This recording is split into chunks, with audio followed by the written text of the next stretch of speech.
Laser lady? Is that what I call myself?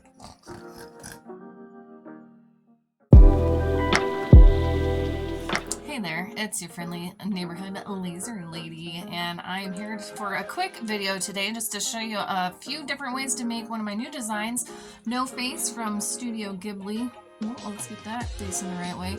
So if that's something you're interested in, there will be a link in the description box below that you can download the design and you can follow along with me, or you can just watch and see if you can't learn a little something new today in the different ways that I will be making these today. So let's get that laser fired up and make a whole bunch of jewelry.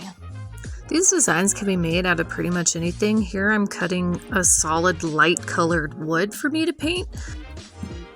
I think one of the easiest ways to add a bunch of colors to this design is to paint them. And I like using these Sharpie oil paint pens. I'll have links for those below too for all the different kinds of sets they have. It's a really great way to add color, and it lasts a really long time, especially in a jewelry application. It just dries super solid and I love it.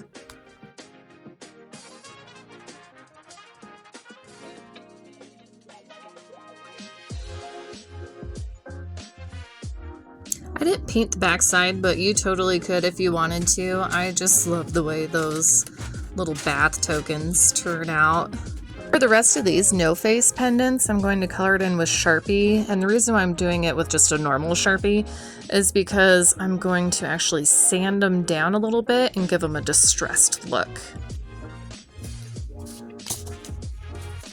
You do want to make sure they're pretty dry so the paint doesn't just smear everywhere, although there is going to be a little bit of residual on the bare part of the wood there, but it's going to look really good after we do the next step.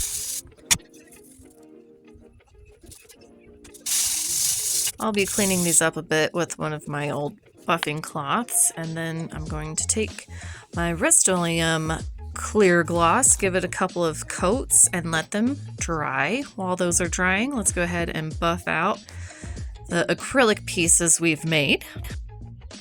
For the pieces we're going to put together, we're going to use our number 3 weld on. Number 4 will work as well.